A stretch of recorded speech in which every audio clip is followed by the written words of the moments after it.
Bonjour à tous, mon nom est Jérôme Lafrenière, directeur de la propriété intellectuelle chez Engen. Ce vidéo est un survol des aspects d'une demande de projet Engen touchant l'API. Pour tous les détails, merci de consulter les guides publiés sur le site du programme. Les objectifs de cette présentation sont résumer ce que Engen veut accomplir en matière de pays, présenter les documents pour vous permettre de vous y retrouver, présenter les exigences d'une demande de projet en matière de pays et, je l'espère, répondre de manière anticipée aux questions que vous pourriez avoir ou d'initier un dialogue permettant de vous éclairer tôt dans le processus. Engen veut travailler avec les partenaires de projet pour accomplir ce qui suit. S'assurer que les exigences du programme envers la gestion de l'API soient respectées. Nous allons discuter davantage dans la prochaine section. Augmenter le niveau de connaissance et de sophistication en matière de pays chez les partenaires de projet. Ceci se fera par l'entremise de documentation que nous fournissons, mais aussi avec de l'aide directe durant le projet et au besoin lors de la préparation de la demande. S'assurer que les risques liés à l'API soient convenablement identifiés, gérés et atténués. On parle ici d'un exercice qui débute lors de la planification du projet et qui se poursuit lors de celui-ci. Et finalement, s'assurer que le niveau de risque global du projet en matière de pays justifie l'investissement de fonds publics par Engen. Ce dernier point met l'emphase sur l'importance de faire une bonne analyse de risque en amont et d'en faire la démonstration dans votre demande de projet. Les exigences du programme sont stipulées dans l'entente cadre du projet, dont vous trouverez un exemplaire sur le site du programme. La principale exigence est que chaque partenaire doit obtenir un accès suffisant à l'API du projet, et ce durant et après le projet. Durant le projet, l'accès doit permettre à chaque partenaire de réaliser sa part du projet. Engen recommande que cet accès soit accordé sans frais. Après le projet, l'accès doit être accordé au moins pour les fins de R&D interne et de commercialisation telles que décrites dans la demande. L'accès doit aussi être accordé sur une base juste, raisonnable et non discriminatoire. Tout ceci est pour que chaque partenaire puisse raisonnablement s'attendre à pouvoir faire usage commercial de l'API du projet tel que prévu. Ultimement, l'accès aux actifs de pays d'un projet est assujetti à des considérations commerciales ou de confidentialité. Notamment si un partenaire venait à contribuer ou développer de l'API névralgique qui n'est pas prévu pour être utilisé par les autres partenaires à la lumière de la demande de projet, les partenaires peuvent alors s'entendre pour restreindre l'accès à cette API comme ils l'entendent.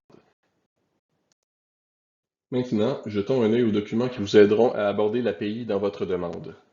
Tout d'abord, le guide pays contient des définitions et des bonnes pratiques en matière de gestion de l'API. Il est recommandé de le lire tôt dans le processus pour faciliter la compréhension de la terminologie utilisée dans le reste de la documentation. Ensuite, les tableaux de pays sont un formulaire que les demandeurs doivent utiliser pour faire l'inventaire de l'API qui sera soit mis à profit, soit généré durant le projet. Nous y reviendrons sous peu. Troisièmement, le guide de demande de projet vous donne le portrait global de ce qu'une demande de projet doit inclure. Par exemple, on y mentionne que les tableaux de pays sont exigés. C'est aussi dans ce document que vous trouverez les questions d'évaluation auxquelles vous devez répondre. Dans les suggestions qui les accompagnent, vous verrez qu'il est recommandé d'aborder certains sujets en lien avec l'API dans vos réponses à certaines questions. Et finalement, nous avons le guide financier. Entre autres, ce guide indique des critères d'éligibilité pour le remboursement de certaines dépenses en lien avec l'API. Notez que seules les PME sont éligibles pour faire rembourser ces dépenses.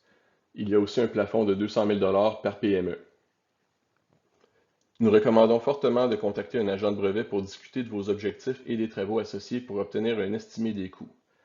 Cette discussion peut aussi servir à renseigner les tableaux de pays. Si un estimé ne peut être obtenu en temps utile, nous recommandons que les PME prévoient un budget d'au moins 50 000 $. Cette somme peut couvrir les dépenses raisonnables liées à l'analyse de liberté d'exploitation, à la recherche en brevetabilité et au dépôt d'une demande de brevet pour une technologie. Jetons un œil aux principales définitions fournies par le guide pays. Un actif de pays est généralement l'ensemble de l'information qui définit ou enseigne une technologie, par exemple un système, un procédé ou un produit, et ce en tout ou en partie. Certaines technologies peuvent être subdivisées en plusieurs actifs sur la base qu'ils peuvent être individuellement détenus, exploités, octroyés sous licence ou vendus. Ensuite, un actif de pays d'amont est un actif de pays créé avant le projet, qu'un partenaire de projet contribue pour qu'il puisse être utilisé ou amélioré dans le cadre du projet. Ensuite, un actif de pays d'aval est un actif de pays dont la création par un ou plusieurs partenaires est prévue dans le cadre du projet. Les types de pays sont des catégories distinctes de propriété intellectuelle qui peuvent être potentiellement appliquées à un actif de pays, tout dépendant du sujet et des objectifs d'affaires de son détenteur, de façon à donner à son détenteur un certain contrôle sur l'utilisation de l'actif. Un item de pays correspond à une utilisation appliquée d'un type de pays pour un actif. Bien souvent, il y a plus d'un item de pays pour un même actif. Par exemple, les brevets, qui impliquent une divulgation publique d'informations, sont souvent utilisés en combinaison avec le secret commercial. Aussi, pour un actif de pays donné, il peut y avoir plus d'un item de pays du même type. En plus des définitions, le guide pays offre aussi des conseils généraux et des bonnes pratiques en matière de planification et de gestion de l'API. On y couvre la composition de l'équipe responsable de la gestion, les sujets typiquement couverts dans les politiques de pays, une liste d'objectifs d'affaires typiques en lien avec l'API, et des détails à garder en tête lors de la formation d'un consortium de projets et lors de l'identification des actifs de pays du projet. En gardant en tête les définitions qui précèdent, nous pouvons maintenant regarder les tableaux de pays d'un peu plus près. Ces tableaux servent à décrire les actifs de pays du projet ainsi qu'à fournir d'autres attributs qui seront utiles au lecteur pour comprendre comment chaque actif s'insère dans le projet. Il y a deux tableaux, le premier est dédié à l'API d'amont et le deuxième est dédié à l'API d'aval. Chaque tableau inclut de l'espace pour 8 actifs de pays, chacun ayant de l'espace pour 2 items de pays sous-jacents. Naturellement, vous pouvez éditer les tableaux pour supprimer ou ajouter des lignes au besoin.